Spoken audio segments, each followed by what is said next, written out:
Hello everyone and welcome back to Math Bold Master. আৰম্ভ কৰোঁ আমাৰ আজিৰ সেশনটো। তো আজিৰ সেশনটো হ'ব এটা প্ৰেক্টিছ সেশন। তো আমি ফ্ৰেকচন কেনেকা হয়, কেনেকা ধৰণে ফ্ৰেকচনটো লিখে সেইবোৰৰ ওপৰত আমি বহুতখিনি কথা ডিসকাস কৰিলোঁ, ভিডিঅ' চালোঁ। তো তাৰে ওপৰতে আমি এটা প্ৰেক্টিছ সেশন কৰিলোঁ আৰু বস্তুবোৰ বেছি ভালকৈ ক্লিয়াৰ হৈ যাব। তেনেহ'লে আৰম্ভ কৰোঁ। First question. The large rectangle is equal to 1 whole. তাৰমানে এই গোটেই ৰেক্টেংগলটো যদি লওঁ সেইটো কোৱা হ'ব 1 whole, সেইটোতে হয়। তাৰপিছত এতিয়া এই ফ্ৰেকচনটো দেখাই গৈছে কেইটা ভাগত আছে 1 2 3 4 5 6 ছটা ভাগত ইয়াক কি কৰিছে ডিভাইড কৰা হৈছে। আৰু ইয়াৰ পৰা আমাক সুধিছে what fraction of the rectangle is shaded. তো এতিয়া যোনটো ব্লু কালাৰ দি আছে সেইটো একচুৱেলি শেডেড হৈ গ'ল। তো আমি প্ৰথমতে কাউণ্ট কৰিছোঁ 1 2 3 4 5 6। তো ইয়াতে কেইটা আছে 6 ইকুৱেল পাৰ্টছ। এইটো সদায় ইম্পৰ্টেণ্ট হয়। চবতকৈ প্ৰথমতে আমি কেইটা ইকুৱেল পাৰ্টছ আছে সেইটো আমি সদায় নোট ডাউন কৰি লওঁ।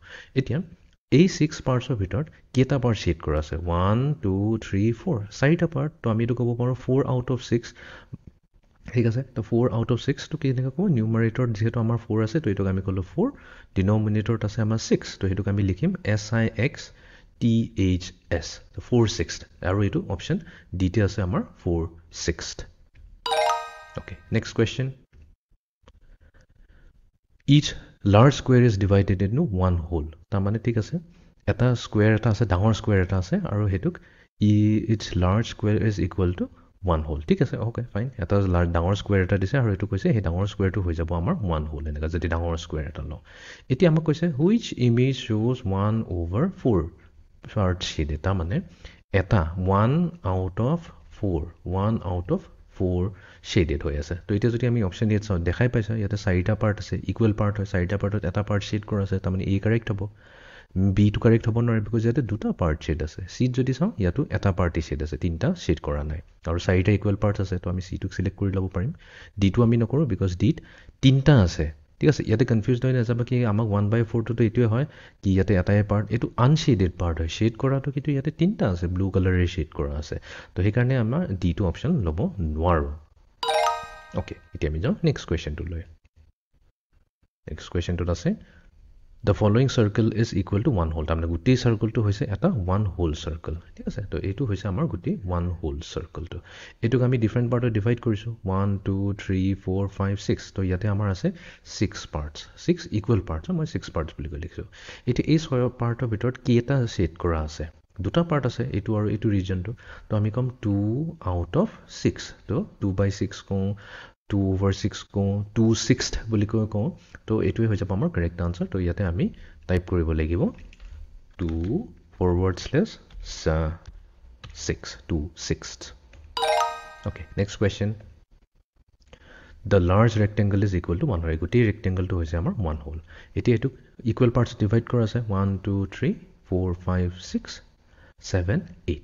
তো 8টা ইকুৱেল পাৰ্টছত এইটো ডিভাইড কৰা আছে 8 ইকুৱেল পাৰ্টছ। আৰু আমাক সুধিছে যে এই ইকুৱেল পাৰ্টছৰ ভিতৰত কেইটা পাৰ্ট শেড কৰা আছে, হোৱাট ফ্ৰেকশ্যনটো ওলাব দিছে। তাৰপৰা আমি প্ৰথমতে কাউণ্ট কৰি লওঁ কেইটা শেড কৰা আছে 1 2 3 4 5 6 ছটা পাৰ্ট শেড কৰি আছে। 6 parts R shaded, 6 parts R shaded, SHADED।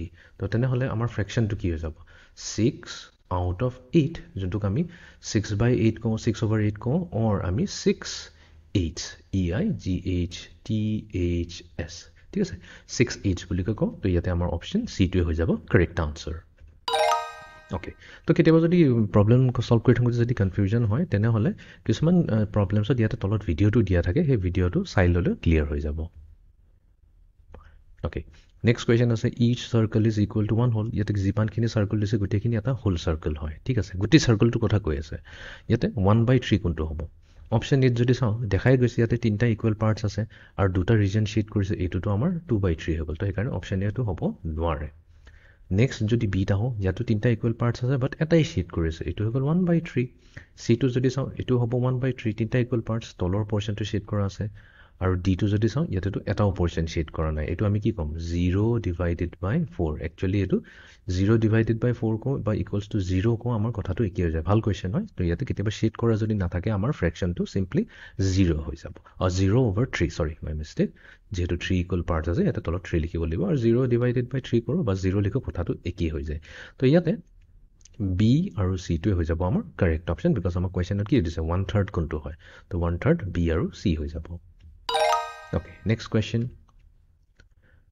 ইয়াতে আমাৰ কণ্টেণ্টবোৰ দিয়া আছে যদি প্ৰব্লেমটো আৰম্ভ কৰাৰ আগতে যদি কিবা কনফিউজন থাকে এই ভিডিঅ'খিনি চাই ল'ব পাৰে আৰু ক্লিয়াৰ হৈ যাব ঠিক আছে নেক্সট আছে the large rectangle is equal to 1 whole ঠিক আছে এই গোটেই ৰেক্টেংগলটো হৈছে 1 whole which what fraction of the rectangle is shaded আমাৰ দুটা ইকুৱেল পাৰ্টছ আছে আৰু এই দুটাৰ ভিতৰত কেইটা শ্বেড কৰিছে এটা কৰিছে তো এইটোক আমি কেনেকৈ লিখিব 1/2 বা 1/2 লিখোঁ একেই কথা হয় আমি লিখিম ইয়াতে 1/2 ঠিক আছে চেক কৰি লওঁ অ'কে নেক্সট কুৱেশ্যন এইটো হৈ যাব আমাৰ final question the large square is equal to 1 whole এই গোটেই স্কুৱেৰটো যদি চাওঁ এই গোটেই স্কুৱেৰটো 1 হোল হৈ গ'ল আৰু ইয়াতে দেখাই গৈছে আমাক ইয়াতে তিনিটা পাৰ্ট শ্বেড কৰা দিছে বুজিছে what fraction of the square is shaded এই কোনটো ফ্ৰেকশ্যন ইয়াতে শ্বেড কৰা আছে ভেৰি চিম্পল প্ৰব্লেম তিনিটা ইকুৱেল পাৰ্টছ আছে তিনিটাৰে ভিতৰত এইটো এটা ওৱান পাৰ্ট এইটো এটা পাৰ্ট এইটো এটা পাৰ্ট আৰু কোনটো পাৰ্ট শ্বেড কৰা আছে এই ৰিজনটো শ্বেড কৰা আছে এইটো এটাই পাৰ্ট হৈ গ'ল তো আমি ক'ম 1/3 বা 1/3 তো এইটোক আমি কি ক'ব পাৰোঁ 1/3 বুলিও ক'ব পাৰোঁ ঠিক আছে 1/3 যদি চাওঁ তো ইয়াতে আমি দেখা পাম অপশ্যন বি বিকজ এটাই আছে 1/3 হ'ব এছটো নাহিব বিকজ এটাই আছে ঠিক আছে তো 1/3 হৈ গ'ল তো এইটো হৈ যাব আমাৰ কাৰেক্ট আনচাৰ অ'কে তো এইটো আছিলে আমাৰ আজিৰ ছেশ্যনটো ৰেকগনাইজিং ফ্ৰেকশ্যনছ তো আজিৰ ছেশ্যনটো এইখিনিতে সমাপ্ত কৰিলোঁ see you in the next session thank U